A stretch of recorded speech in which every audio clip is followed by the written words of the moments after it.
Hello, everyone. Thank you so much for joining us for our master class on strategic DEI budgeting, maximizing impact with limited resources. Thank you all for using the chat to let us know where you're calling in from. I see we've got folks calling in from all over the world, which is super exciting. So we're going to officially kick off. We're really excited to dive into a topic that many of us face in driving impactful DEI initiatives. I'm Gabrielle Rafi, and I'll be guiding you through the beginning portion of our introduction. We can go to the next slide.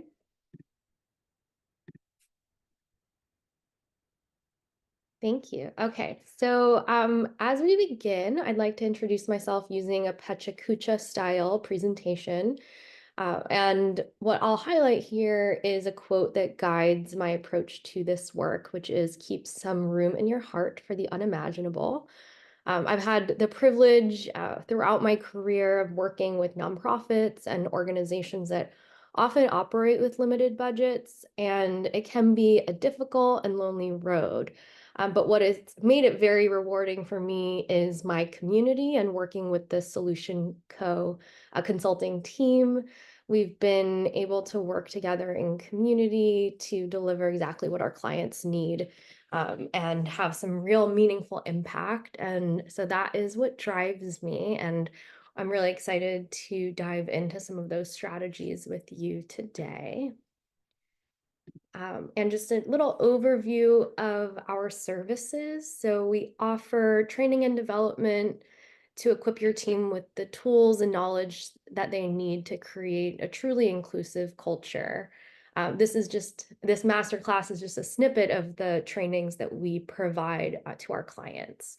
Next, we do current state assessments to help our clients identify where they can make the biggest impact and see real growth in their DEI efforts. And then finally, we provide strategic and action planning where we can customize action plans that turn the organization's insights into real actionable changes and strategies for moving forward. So Solution Consulting is here to support you at every step of the journey, and we're here to help you all build more inclusive and impactful organizations. So our learning objectives today are to maximize impact with limited resources. We'll be looking at some sample budgets and trying to understand at each level of funding that you may or may not have, how you're able to stretch that budget to prioritize DEI. We'll also be ensuring accountability and measurement and starting to learn about how to track the return of investment on DEI efforts. And then we'll also get some practical tips on getting leadership buy-in and getting your teams on board with DEI investments. So we start all of our engagements with group agreements, AEIOU, ask questions, engage fully, integrate new information, open your mind to diverse viewpoints, and utilize what you learn. And today, the most important thing is to engage fully. So please be present, participate, and bring your thoughts and questions because your input will make this session more valuable for everyone that is on the call. So next we are going to jump into a quick poll to hear about the barriers that you all might be facing when it comes to budgeting for DEI work. So you can choose from a few different options. You're welcome to choose more than one. The options here are you have a limited overall budget, competing priorities, lack of leadership buy-in, insufficient data to justify funding, unclear DEI goals, and if you have another one that we haven't mentioned, please share it in the chat so we can learn from the barriers that you're facing. Okay, so I'm seeing some answers come through. It seems like the majority of you all are facing limited overall budget and competing priorities. I'm seeing about 60% here and rising. And then also unclear DEI goals. Is there anyone else who wants to share in the chat? Anything else that we haven't covered here?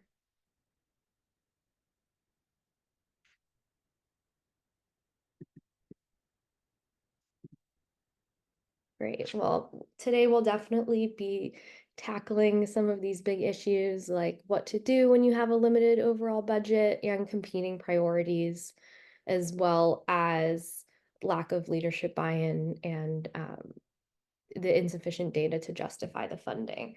Also, that we can start investing more and get more clear on our DEI goals. So thank you for warming up with me today. I'm going to pass it on to Ava for the next section of our presentation today. Awesome. Thank you so much, Gabrielle. And thank you for everyone for participating in the poll. Certainly encourage you to come off of mute, drop things in the chat. This is an interactive session, though we have quite a few people and not a lot of time. We definitely encourage you, if there are questions coming up for you throughout the session, please feel free to drop those in the chat. We will have an open Q&A section later. And so as those questions come to you, we can take those and address them later in the Q&A. So just to make sure you don't forget. You can go to the next slide.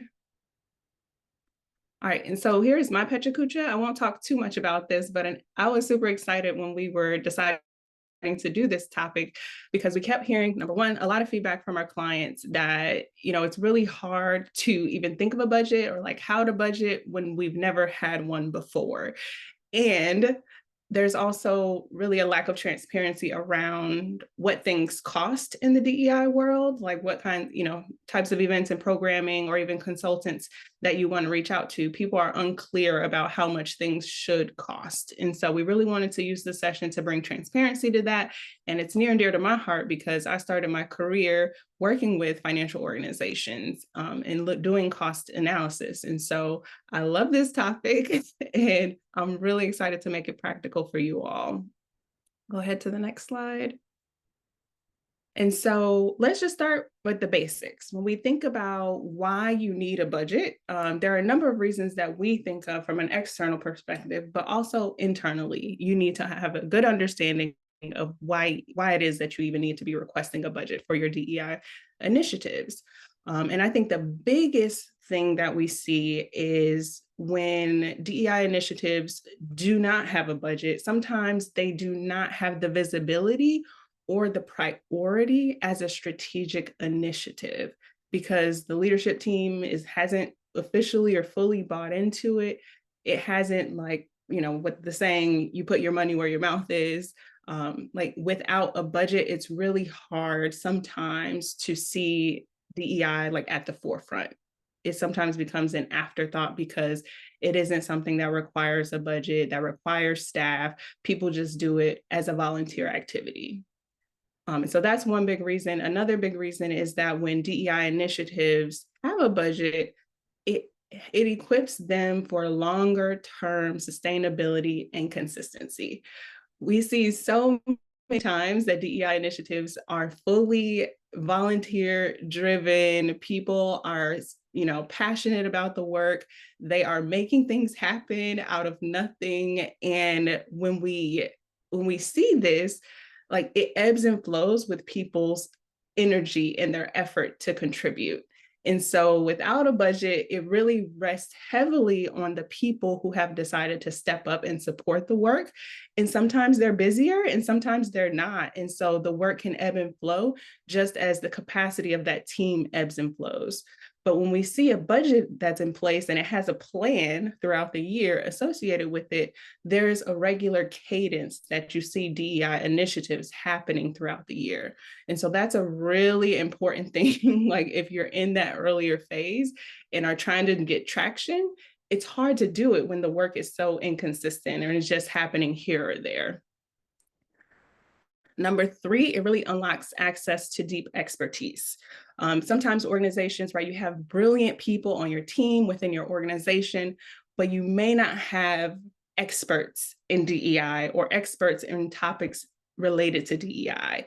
And in order to get access to those folks, sometimes you will need to compensate them. Not all the time, right? Sometimes there's like pro bono work that, partnerships can come with. But most times DEI practitioners and, folks in the space, it is a core value that folks are compensated for the work for the purpose of equity itself. And so having a budget allows you to get access to that expertise, and the amount of investment will sometimes determine the level of expertise that you can access as well. And so that's another thing to think about, or even the scale or impact of that expertise. And then another one we like to think of, as we think specifically about committees who are supporting DEI work, when you have a budget, it reduces the burden on that group to deliver these items. So it's not only on them. They're able to bring in partners, or they're able to bring in resources that can help alleviate really the burden and the ask that is on them to train up a whole organization to shift their minds and shift their priorities. When that oftentimes is not their full-time job. It really is just a volunteer ask that they do above and beyond the work that they already have. And so when you're able to have a budget, you're able to alleviate burnout of those team members because it doesn't all rest on them. Sometimes you can even compensate them a little bit extra for the work that they're contributing, acknowledging and recognizing them. There's so many different things I could talk about here, but I'll leave it at that. And then the last part actually ties into that first piece when we talk about strategic priorities. But when you have a budget, it oftentimes puts a spotlight on the work and requires you to now have some metrics and some really to be measuring the impact of the work that you're doing. So some metrics, some accountability of how the funds are being used. And this can be a double-edged sword because sometimes, you might not be getting the results that you want, but the data is so important nonetheless, because you can use the data to tell you what you should and shouldn't be doing. And so having a budget sometimes puts a spotlight on your DEI work in a positive way so that you can, advocate for increased funds as the needs change or pivot from things that are not working for you anymore. And so this is why we're here today. And hopefully one of these resonates with you. And we're going to dive in just a little bit more. We're going to talk about steps to building buy-in, because sometimes, you don't have a budget, or you don't have as big of a budget as you want. And so we're going to talk through next how to build the buy-in to get the support that you need to have a budget or to increase your budget. So you can go ahead to the next slide. And so as we think about building buy-in, it really does depend where you are in your organization, like how long you've been doing the work, how your committees are formed, like who's on your committee. And so this is an ordered list, but I think you would have to start the list based on where you are currently. And so this is how we think about it. If you want to build it like 1 to 5. The first important thing that you need to know is understanding how are the decisions made in your organization? Is it a top-down approach? Do you need to build a critical mass of folks who support this across many different departments? Like, depending on how decisions are made in your organization and when, is going to determine a lot. And so you really need to take a step back as a practitioner, as a committee member, and understand the bigger picture, and not just diving into the details. And so we always recommend that. Next, we recommend identifying the key stakeholders. For some organizations, this is going to be like your director, your executive director, maybe your CEO, right? Just who in your organization can serve as a sponsor or a supporter who has a bit of influence in the organization to get you access to the things that you need and to remove any barriers or obstacles that you might encounter. And so identifying key stakeholders who support you is important, but it is important to know all the players, because some folks are not going to agree or not be totally bought in, and you need to have a strategy for working with them as well. The work of DEI is everybody's work in an organization. And so if there's opposition that exists in your org, you have to figure a way to work with that. And sometimes that opposition tells you something about the type of work you should be focused on or the pace at which you should be moving. And so opposition is not inherently a bad thing, but it is something we need to take note of as we build buy-in and build our strategy for tackling DEI in our organizations. And then gathering insights about their success criteria. So once you know who those players are, understanding what it means, what success means to each of them, and then aligning that with what success looks like for all of the other stakeholders in the organization, and to see where there's alignment, right? And then these last two, tailoring messaging to stakeholder priorities, is really, meeting people where they are is the best way that I can describe it. Certain people are going to have success criteria. One that we encounter often is like the finance team.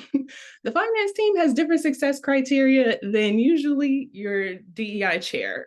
And so you need to talk to each of these groups in ways that they can understand so that they can fully support. And so it is important. Even in our trainings, we tailor our messaging to the audiences that we're speaking to. We're not using this as a way to manipulate or anything like that, but we are trying to use that tactic as a way to meet people where they are.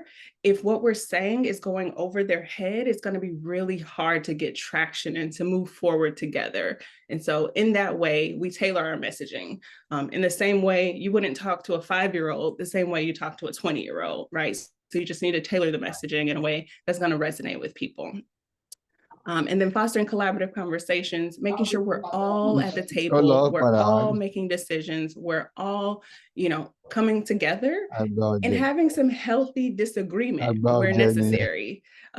We're not always going to agree about everything. For me, that's never the goal. If we all agreed about everything, we would be robots, and that is not my goal. And so having those collaborative conversations, having some positive conflict, right, to make sure that you can all get together and build a collective and a shared vision for what the work is going forward.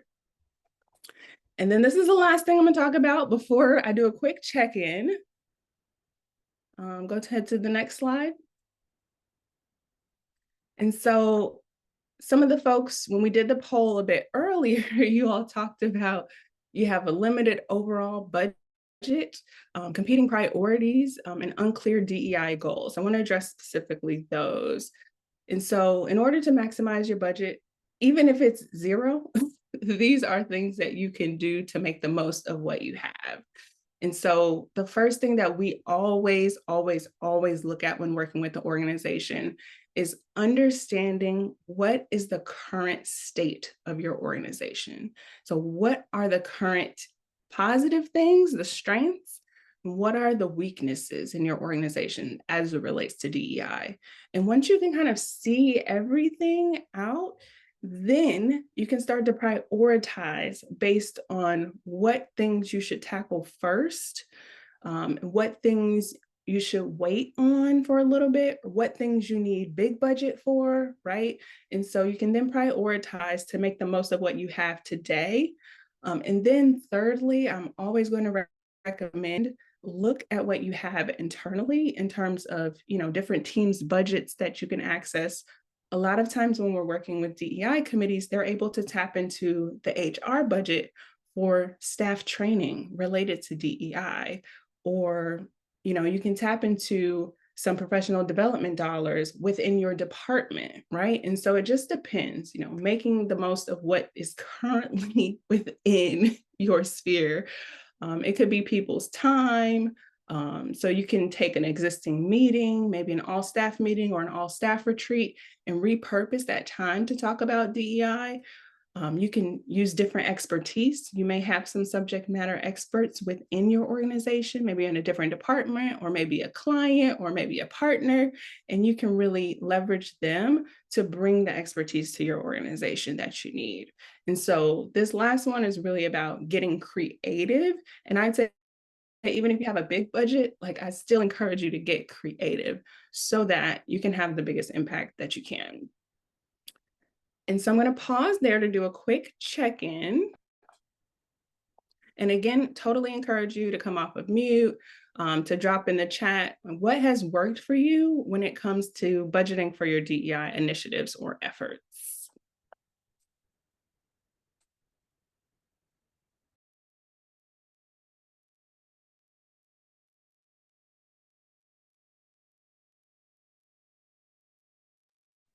Compromising, that is a tough one, but I think if we can embrace that idea of compromise, we could definitely make progress.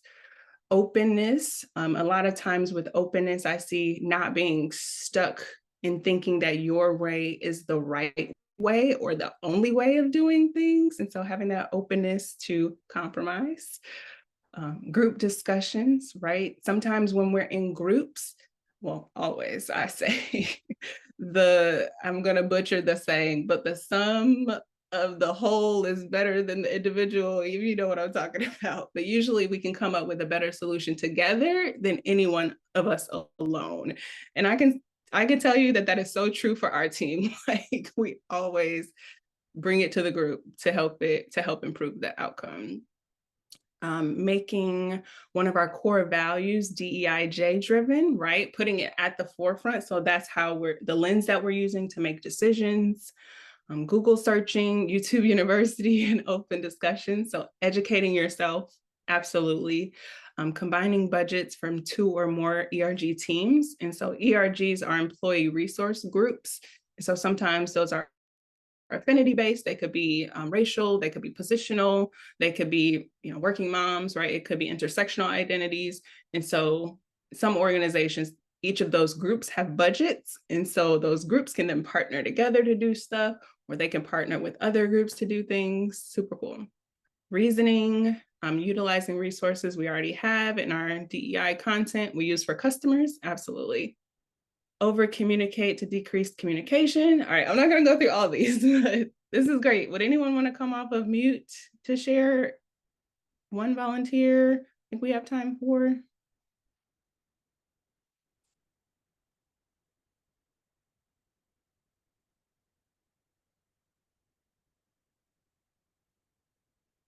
Okay. You all are quiet today. We do encourage you to talk, but totally understand if you're not able to. So definitely review the rest in the chat. We're going to keep going.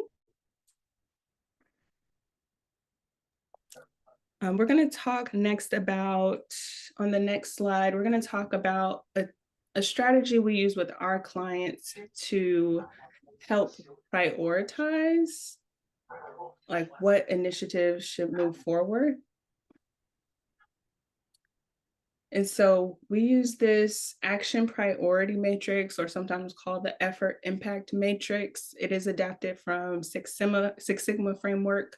And this is a really cool tool that I just love using it. You can use it however you want. Sometimes we do it in Excel to make things easier, but sometimes we're able to, well, Jamboard no longer is with us, but you can use chart paper, you can use a number of tech tools in order to, make this easy. But so the effort impact matrix, it uses 2 important factors. Impact, looking at what is the potential benefit or outcome, and this can be a range of things. It is totally subjective to the group who is making the decision on impact. So sometimes we see that's customer satisfaction. It can be time. It could be, profit. It could be many things. And then we look at effort, which is also a very subjective measure to whoever it is making the rating. And so this could be the amount of time it takes to complete the activity, the complexity of the activity, like how much buy-in you need. It could be the cost, many, many things. But again, so subjective to who's making the decision. And so we always overemphasize, make sure you have the right people in the room making these ratings. And so how you use the effort impacts matrix is you just assign a high or low impact and a high and low effort. And once you do that, it will spit out an answer on these quadrants and tells you when you should tackle that thing. It'll tell you if this is high impact, low effort, this matrix will tell you to focus on that thing right now. Do this thing because it's low effort and it's going to give you really big impact. Then thinking about the next place that you'll go, it'll tell you if it's high impact, high effort, it's then going to tell you to focus your attention on those activities. And so this matrix is designed to keep you focused on the highest impact work. And then it'll tell you to prioritize the low impact work. And then last but certainly not least, it's going to ask you in this avoid quadrant, it's going to ask you if you need to forget this idea altogether because it's a high effort. So it takes a lot of work to do, or it's really expensive, but it's not going to make that big of an impact. And so this is the quadrant where I think people get a bit afraid. And so if you do practice this tool, one caution that I would give you is to look at this quadrant as a not right now column. Don't think of it as a no column or this is never going to happen column, but a not right now, because sometimes what lands in this quadrant are like big capital investments, like for some organizations, like hiring a full-time DEI chief, right? Like that could be a big thing that you need to really prepare for. And so the answer could be not right now, but it also could be telling you there are things that we need to do today to set us up to be able to do this in 3 years. And so the action priority matrix is a really cool tool. You should have it in your participant guide. Highly encourage you to use this. Use it with our clients all the time. But yeah, so we're going to move on. So once you use the action priority matrix, we then can land on some budget line items, I'll say. And so we put together a sample budget based on some line items that we typically see from our clients and some prices so that you can see kind of the ballpark ranges of some of these things. And again, these are ballparks because depending on your vendor, it is going to range. Depending on the size of your organization, it is going to range. Depending on the depth of the content, it is going to range. But we wanted to give you all a sense because we realized that not a lot of people are aware of what these things cost. And so these are kind of some minimums that we see in the industry. Not a rule, not a fact, right? Just to give you an idea. And so depending on, what you've prioritized from your action priority matrix, these are some of the items we typically see. Training and development. It could be for a small group. It could be for all staff, depending on how many trainings, depending on the training content. We typically see that starting at about 5,000. Organization assessments are typically done. It could be like surveys, document review, focus groups, lots of different things, but the assessment will typically tell you what things you should focus on. And depending on the depth that you want to go, it will determine the price. But usually we see that starting about 15,000. The strategic plans and implementation or action plans, those use the information from the assessments to then give you a detailed plan, typically 3 to 5 years, on what you should do. And again, depending on the depth that you go and the specificity, it's going to determine the price. But we typically see those starting around 25,000. I've seen all of these on way high ends and I've seen them on low ends. It really just depends. And then a big one that we hear a lot, so we wanted to put this in here, is having a full-time staff person focused on DEI. We had a client who recently added this to their budget, and I think people just typically don't understand the impact that it has on the organization to do something like that. What I've seen is that it's typically at minimum $100,000 investment. And that depends on what the salary is at, benefits, total compensation. Plus, if you want to have supported staff or admin staff for that person, Plus, that office needs a budget. And so $100,000 really is on the low end. And so when we think about organizations with limited budgets, this can feel like a very big ask. And so we just wanted to put it here so you'll have a sense of kind of what these asks or the magnitude of these asks can be. And then we had some other optional things that we see below that bolded line. And a really popular one is the focus groups and volunteer stipends. We typically see those about $25 per person. And it depends on how involved they might be. If we're asking them to participate in a multi-month commitment, we typically see stipends up to about $600. And so that's a lot of information.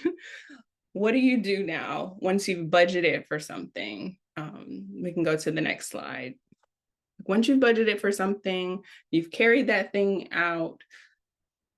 What we oftentimes see missing, and we asked you this in the poll or earlier about insufficient data to justify funding. We highly encourage folks to be tracking the ROI of the investments so that you can justify the future funding or future support for those items that you've requested and maybe even increase it over time. And so we see orgs oftentimes doing a phased approach to their DEI work. So maybe in year one, we're doing training and development. Year two, we're going to do the assessment. Year three, we're going to do our strategic plan. And maybe in year four, we're going to hire a full-time person, right? And so that would be a phased approach. But in order to show that those investments are worth it, tracking data is super important. And so this cycle on the left-hand side shows you kind of how to do it. And the table has questions. I believe you have this in your participant guide, so I won't go through them in detail. But this really helps you think about what questions you should be asking yourself at each phase of the process to make sure that you're tracking the impact of your work as you're doing the work and not trying to scramble at the end to justify it after it's, long gone and past. And so you can go ahead to the next slide. We did include some sample ROI metrics that we see, and we tried to include some more obvious ones that we see, as well as some that, we often have to probe about. And so a big one we see a lot is employee turnover and retention rates, and using that as a measure of success for the climate and culture work that you're doing. Could be trainings, could be mentoring program. We also look at diversity in hiring, could be the candidate pool, could be the people who've actually been offered letters, and then the folks who've accepted. Those are pretty popular. I think some of the less popular items are you tracking? Do you have data that shows the creativity, the innovation and problem solving metrics, how that's being impacted by the DEI work that you're doing? And even thinking about a reduction in grievances or complaints because the culture of the organization is changing. And so these are just a sampling. And again, you should have this in your participant guide. I won't talk too much here, but these are types of things that you could measure to show the success or the impact of the work that you're doing. And I highly encourage folks to have at least 1 to 3 items to be able to show the work that you're doing.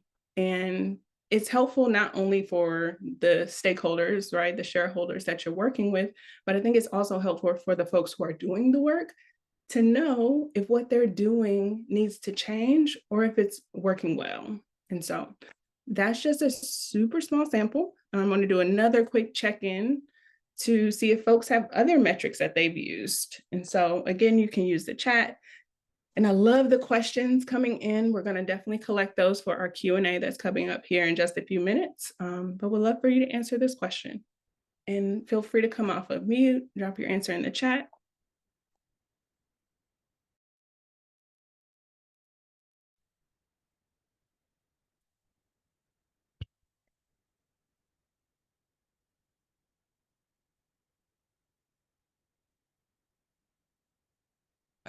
I do have a comment on ROI. Yep, go ahead. Is that Todd? Yeah, it is. So one thing that's just kind of stuck in my mind is there's an example in history. I think it happened in the 70s. Parker Pens had a campaign ad that their pins don't leak in your pocket. And they ran that same ad in Spanish in Mexico, and the translation ended up being it doesn't make you pregnant. So in this case, the lack of diversity or outreach to professional Spanish speakers or a professional translator ended up, you know, costing them, reputation and embarrassment, for an entire campaign ad. So, if somebody had been there and caught it, or if they had spent the money on a professional translator, not only would they have just fixed an ad and, the ROI on that might be minimal, but the relationship cost because you didn't do your homework. The reputation cost is more than ROI, and so I think there's a so I think think more broadly than just ROI. There's also the opportunity lost due to a lack of diversity. Yeah, no, I love that, Todd. And so I personally think of ROI, return on investment. It can be positive or it can be negative. And so for me, I would put reputation on that list for me. So I love that example in bringing to the awareness. Like it could be a negative cost or it could be a positive cost. Think about some of I was listening to an article, this is so random, but about Victoria's Secret move to like more inclusive and representative models, right? Body positive models. And that came with a lot of backlash. And so their ROI there, I mean, they would have to look at a number of factors, but some of that was negative and some of it was positive, depending on what factors you're looking at. So great example. Anyone else want to share? The example that Todd shared is very similar to when Nova tried to sell their cars in a Spanish speaking country, but in Spanish, Nova means it doesn't go. So that didn't work out. Exactly. Yes. Nova. There's a That's few funny. examples like that in history, and some of Yeah. them aren't polite enough that I can repeat here. But yeah, I think another I mean, going back to that stakeholder buy-in and having those collaborative conversations is key, because if you're not collaborating with the folks, like that could have been an easy catch if you would have collaborated with the right folks, but it doesn't sound like they had the right voices at the table to make the decisions that they made, and so it ultimately had a negative impact and opposite than what they were going for. So again, collaborative conversations, love that. Love the conversation. We're going to keep it up. We're going to go into the open Q&A at this time. And so if you have additional questions, we've gathered some of the ones that you put in the chat already, but I'm going to open it up to the rest of the team to tackle some of these questions. And if you have a burning question, you can feel free to raise your hand as well. Yes, I have a quick question. Can you hear me? Yes, is that Stacy? Yeah, Stacy here. Yeah. Thanks. So just a quick question. How about if you're working at an organization and they just don't really care about DEI or any initiatives that go along with that? Like, what is the best strategy to try to approach them to um, attract buy-in for this super important subject?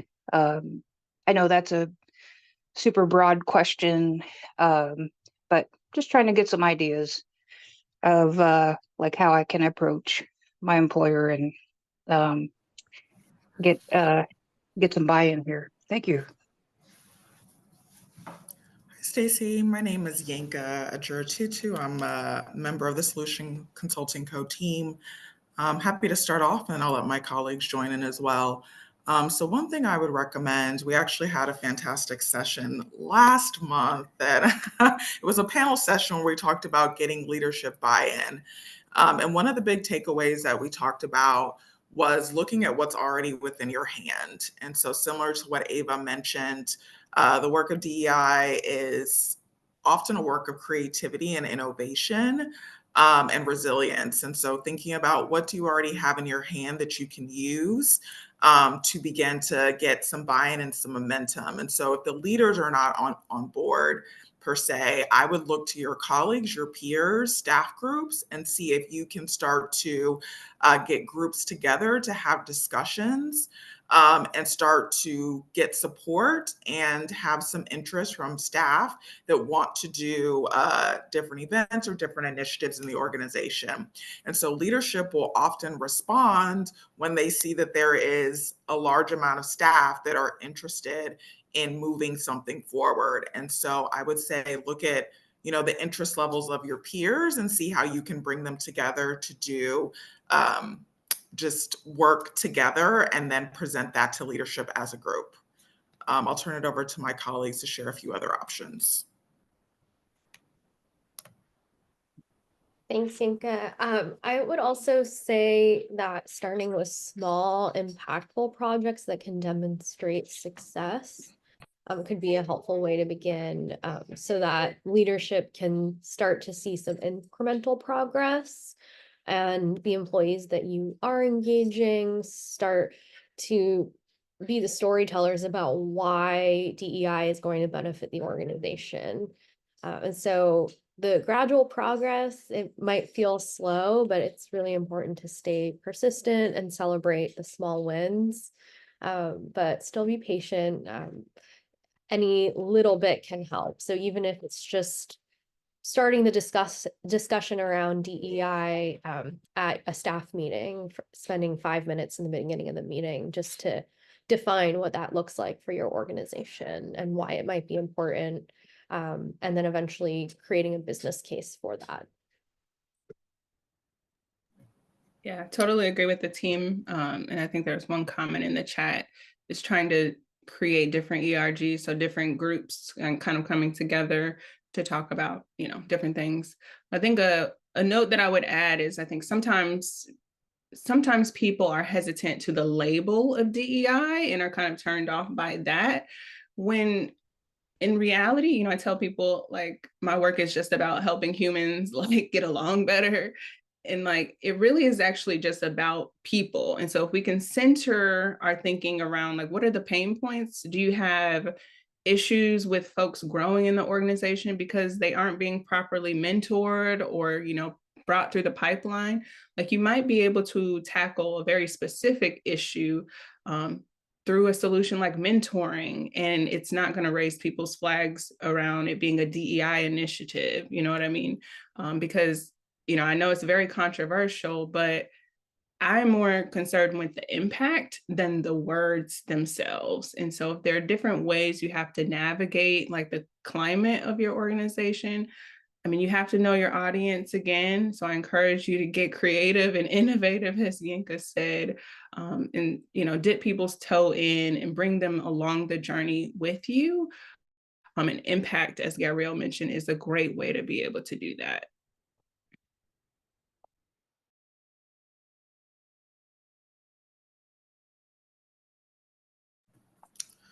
All right, I see we have another question here around speaking a bit more about the creativity innovation metric. And so that's a great question.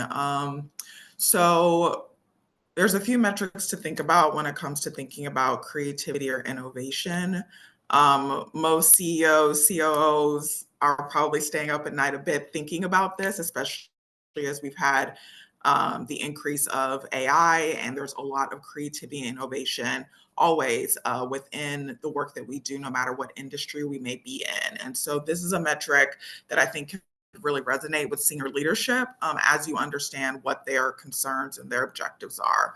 So some ways to think about this is the number of new ideas that are generated within your organization. So that looks like tracking the volume of ideas that are submitted and rewarding that within your organization. I see some organizations that will do what you may even call like a project where teams will go off and try to come up with these very creative ideas to either solve a problem within the organization or potentially support specifically a DEI effort within an organization. And so you can utilize the creativity or the innovation that your staff already have to start to move DEI efforts forward.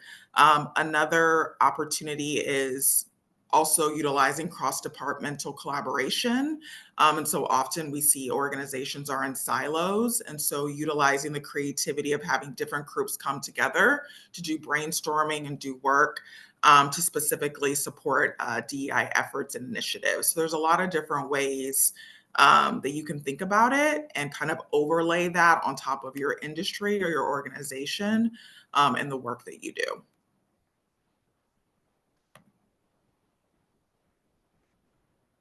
And there is another question that asks, how are stipends paid? Is it a taxable gift or part of compensation when it's an employee? And so this is something that we have tactical conversations with our clients.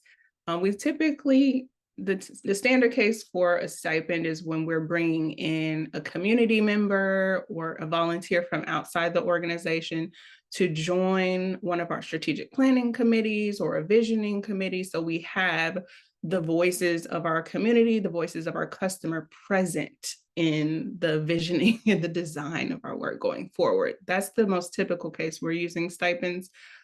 In those cases, it could be a focus group, like a one-time 1 hour or 2 hour ask for people to, share their thoughts and ideas to questions that we've prepared. Or it could be a longer engagement where we're asking them to come to like 5 or 6 meetings. So that it's not a taxable event. We really target it being under $600. And so we don't want it to create a tax burden on the folks who have, agreed to share their thoughts and wisdom. So we really try to avoid that. And we can do that by it being under $600. And it's typically paid out. You could do you can do a gift card, or you can run it through your payroll. Just depends logistically on what you have available to you. We typically do not, in that scenario, we aren't giving stipends to employees because they're doing the work during work hours. And so in theory, their salary is already compensating them. I think the question of stipends becomes if you're asking staff to do above and beyond their work, or they're staying more hours because they're volunteering, then stipends I think can be appropriate. And those are sometimes given as like bonuses, performance bonuses, like one-time thing. And there's already a cycle typically when organizations can do that and already a process to do that. Or you can do it as like an award or a recognition.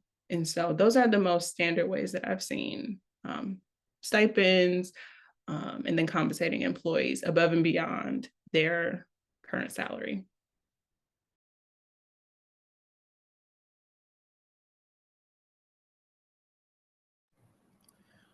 So let's see, the next question that I see is, how do you weigh the importance of high visibility projects that show DI initiatives are happening versus low visibility initiatives that may have greater impact at points?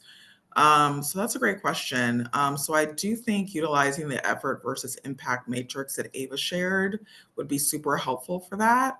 And getting together different stakeholders from different parts of the organization to be able to fully do that. Because obviously when you have different perspectives, the leadership is going to see that much more differently than perhaps like a front line staff member, right? And so in order to really understand where the organization is sitting, it sometimes is helpful to go through this exercise with a diverse group of stakeholders to really understand where to go with that. And so I will say for high visibility DEI initiatives, it's important to count the costs. We have seen in the past that there is definitely an interest and a motivation to do very high visible, in-depth, long-term work, but if there's not enough resourcing and if there's not enough financial support to do that, then often you can run short. And so I think we've talked about this a bit, but it's balancing maybe those quick wins, those smaller projects to gain momentum and get the wins that are needed for your organization and supporting your staff versus more of those high visibility projects that are going to require a lot and you likely may not see those benefits until much later on. So those are great conversations to have within a diverse group to fully understand the effort and the impact.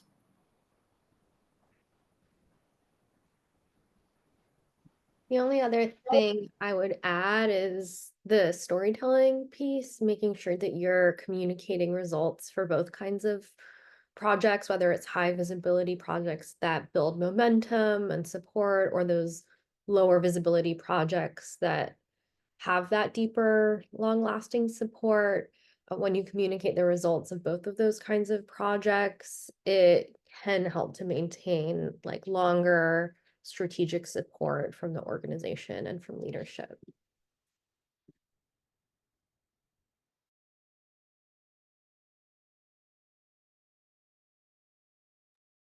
I think we can take one more question before we go into breakout rooms. Gonna try, we can do the speed round, so I'll hand it over to the facilitators. But what kind of questions would be in the surveys to collect data and or the ROI of DEI? And I'm also responding to like some of the chatter I saw in the chat as well. So I think the demographics section of your survey is going to be really important. And by demographics, I mean understanding like who is responding to your organization, to the survey, and being able to then look at the responses based on different identity markers. One thing I want to dispel like right here and right now is that diversity is not about just race. It is not about Black and white. We do a whole training talking about identity where we talk about like 17 different identity markers that we're carrying every single day. And that's not even all the identity markers that we're carrying. And so I just want people to be mindful of that demographic section. Like, yes, you should be looking at race, ethnicity as one of the pieces of data that you're collecting, but you can also ask about age. We see some of our clients are having a lot of issues with ageism right now. You can talk about accessibility. You could talk about veteran status. There's so many different factors that you can look at to see how people's experience is different based on different identity markers that they carry. And those insights can really tell you like, oh, there's a barrier for X group of people, and then try to investigate and understand why, and then you can figure out the solutions to that after you get really curious and can understand like what's happening. Team, anything else you would add in terms of specific questions? I saw that Nick Stack gave some really great ideas in the chat.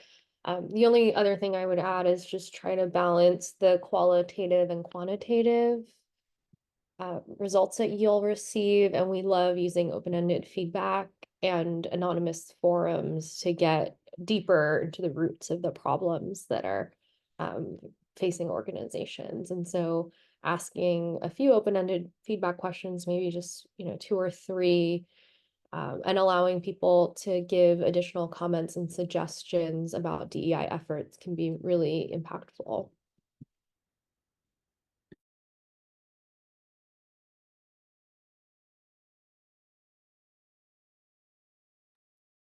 Awesome. Well, thank you so much for participating in the open Q&A. Before we go, I know some folks will have to go at the top of the hour, but we do plan to be here until 15 after. And so we're going to dive into the reflect portion where you'll be able to go into breakout rooms and really dissect what this means for you and for your organization. You can go ahead to the next slide. We want to make sure we're plugging always the Inclusive Leadership Institute. And so this is actually, it was in our budget. I didn't even mention it from our budget, but this is a program that we offer that really allows individuals or groups from their organizations to get access to, more personalized guidance, networking, and community building across many different organizations.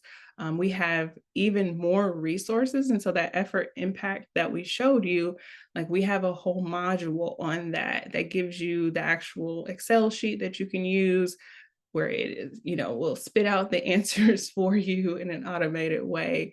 But really, the ILI is an opportunity for practitioners who, have limited budgets to be able to get access to the resources, the expertise that they need to help drive DEI in their organizations. And so we're going to drop the link below for folks who are interested in learning more about that. Definitely encourage you to read more up on it. And I'm going to hand it over to Yinka to talk about the breakout rooms. Awesome. So we've talked a lot today, and now we really want to hear from you. And so we are going to self-select into breakouts. Each room will have an assigned facilitator. And so we would ask that you think about your experience with DEI budgeting as you make this decision. And so if you've had no prior experience with DEI budgeting, there's a room for you. If you've had some experience, meaning perhaps you are working on your first DEI budget, or you have some just very minimal experience managing a DEI budget, then you can go into the second room. And then the third room is for those that are experienced in managing a DEI budget. So this means you've been managing a DEI budget for 2 or more years and are pretty familiar with the process and have some experience under your belt with what it looks like to actually work through an annual budget. And so we have some questions that are within your participant guide that you will answer within these breakouts. The thought is that you will think about your own organization, as Ava mentioned, your own landscape, and answer these questions within the team. And so we'll have different questions from each person, will be great to, just be able to understand where everyone is. And so we'll have about 15 minutes in these. Well, actually, we have to be back. So maybe about, what do we think, team? About 12 minutes or 10 minutes? 10 minutes. All right. So we'll do about 10 minutes in the breakouts. And then you'll have a chance to reflect and discuss the questions. We'll see how far we can get in the 10 minutes. And then we'll come back and share a few takeaways.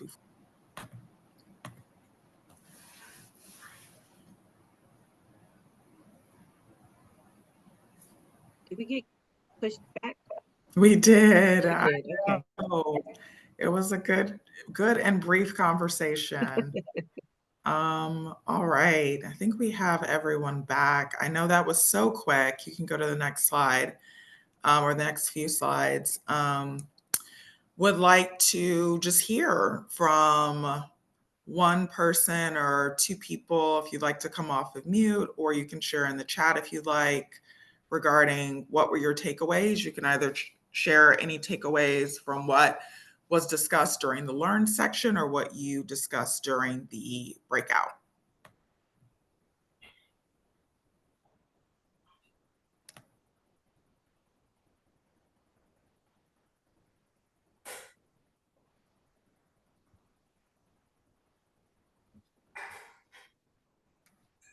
Anybody willing to come off of mute and just share? I heard someone say, just as we were being pulled back into the room, she was about to talk about 1 million Black businesses.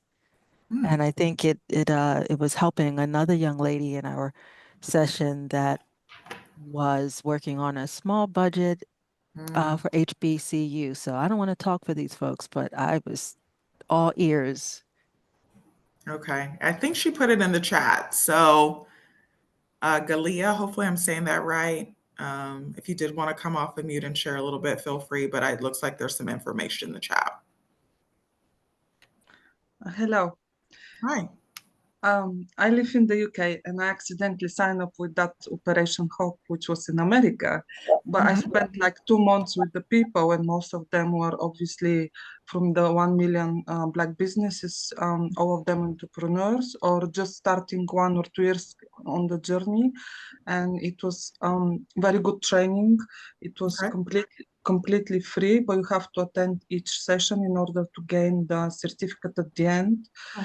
And it was very, very, very helpful. Obviously, because I don't live in the US, for me, at the end, some of the information, it wasn't good because I couldn't apply for it, like funding and stuff.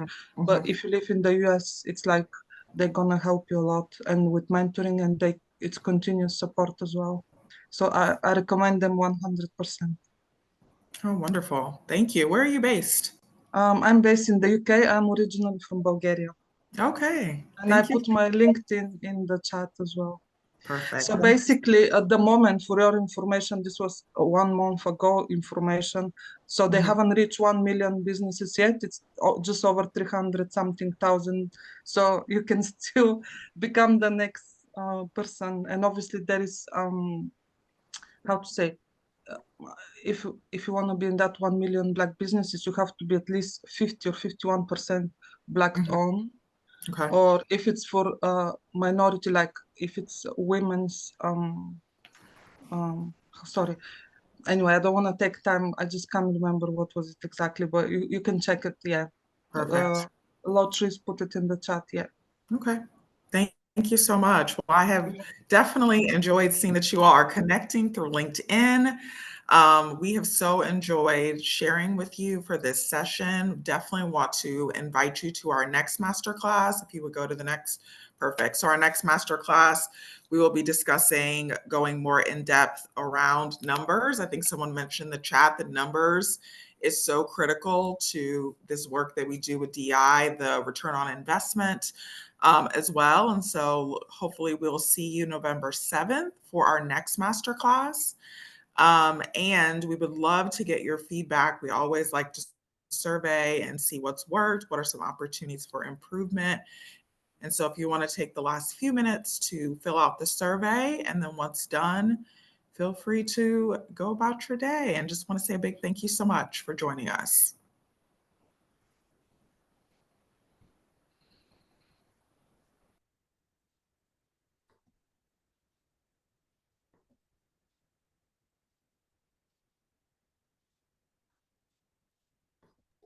And Hannah mentioned in the chat, the November masterclass will be our last one of the year. And so we'll be returning in February. And so please join us in November. Otherwise, we will see you in the new year.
Quick question. Will this be recorded and sent to us? I had a discrepancy in my time zones. It kind of got away from me. So I'm trying to see if I can just watch this back later. Yes, the recording will go out in a recap email early next week. And so anyone who is registered will receive that email. Okay, perfect. Thank you. Yeah, thank you.